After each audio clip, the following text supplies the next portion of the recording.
हमें अपनी टेबल की जो सेल साइज़ है इसको चेंज करना है, यानी कि रो की हाइट को बढ़ाना है और कॉलम विड्थ को चेंज करना है। तो एक तरीका तो ये कि जिस वक्त हम टेबल जनरेट कर रहे होते हैं, क्रिएट कर रहे होते हैं, तो उस वक्त में हमारे जो ऑप्शन दिया जाता है आपके बनाते वक्त टेबल को, तो जो हमने आपको बताया भी था कि फॉर एग्ज़ाम्पल इंसर्ट टेबल में जब हम जाएंगे टेबल क्रिएट करने में, तो नंबर ऑफ़ कॉलम्स दिया हुआ है और नंबर ऑफ़ रोज़ दिया हुआ है।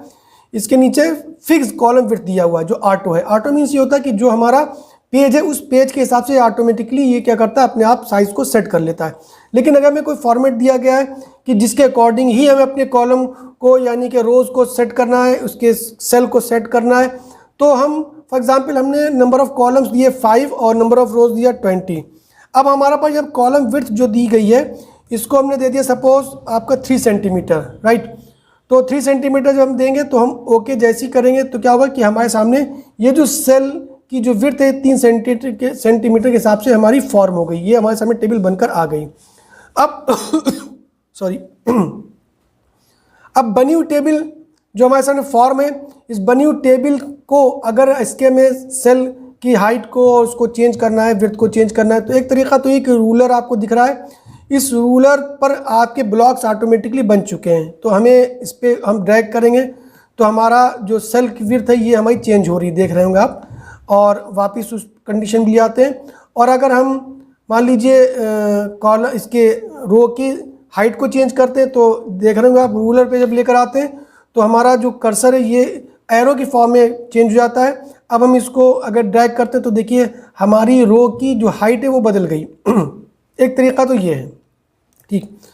दूसरा तरीका ये है कि हम टेबल पर ही लेकर आते हैं और टेबल पे लाने के बाद हम जैसी लाइन पर लाएंगे तो हमारा जो माउस कर्सर है 2 पार्ट में डिवाइड हो जाता है, इसका साइज़ चेंज हो जाता है। हम इसको ड्रैग करेंगे इस तरीके से तो देखिए हम आसानी से अपने आप उठाकर इसके जो लाइन है इसको हम इधर से उधर कर सकते हैं, ड्रैग कर सकते हैं। इससे हमारे सेल का जो साइज़ है यानी कि कॉलम का जो चौड़ाई है वो चेंज हो रही है। इसी तरीके से हम जब रो की चौड़ाई को चेंज करना चाहते हैं तो हम लाइन पर लेकर आएंगे, रो की लाइन पर, और इसको हम क्लिक करेंगे इस तरीके से माउस के कर्सर से पकड़कर, तो ये देखिए कि इसकी साइज़ हमारा चेंज हो गया, ठीक। एक तरीका तो ये है। दूसरा तरीका ये है कि हम right button of the mouse click करेंगे और right button of the mouse click करने के बाद यहाँ पर टेबल की आपकी प्रॉपर्टीज़ दिखाई दे रही है, ठीक। इस मीनू के अंदर, इस मीनू पर हम जब क्लिक करेंगे तो इसमें टैब्स आपको दिख रहे हैं। इसमें टेबल टैब है, रो है, कॉलम है। तो रो कॉलम पर रो पर हम क्लिक करेंगे। अब यहाँ पे पूछा स्पेसिफिक हाइट। अब स्पेसिफिक हाइट में अगर हम सपोज दैट दे देते हैं 2 सेंटीमीटर, ठीक। तो जैसे हम ओके करेंगे तो देखिए हमारी जो रो की जो साइज़ है वो 2 सेंटीमीटर हो जाता है। जितने पार्ट को हम सिलेक्ट करेंगे उतने पार्ट की साइज़ हमारा चेंज हो जाएगा, ठीक। इसी तरीके से हम कॉलम को भी चेंज कर सकते हैं। तो right button of the mouse click करेंगे और right button of the mouse click करने के बाद हम टेबल प्रॉपर्टीज़ में आएंगे और टेबल प्रॉपर्टीज़ में आपको कॉलम वाले टैब पर क्लिक करना होगा।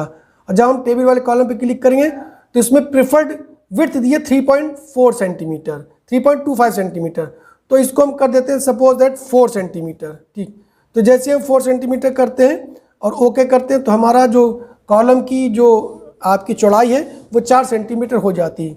तो इस तरीके से हम अपने टेबल की सेल को कम या ज़्यादा कर सकते हैं, उसके हाइट को चेंज कर सकते हैं। तो ये ऑप्शन हम अडॉप्ट करेंगे, इससे टेबल के साइज़ को हम चेंज कर सकते हैं। पहला बनाते वक्त हम क्रिएट करते वक्त कर सकते हैं, और जब टेबल तैयार हो चुकी, बन चुकी है और हम उसमें कुछ काम कर चुके हैं और उसके बाद हमको अगर चेंज करना है तो इस तरीके से हम इसके साइज़ को कम ज़्यादा कर सकते हैं। तो ये एक तरीका था टेबल के साइज़ को, कॉलम्स को और रोज़ को चेंज करने का।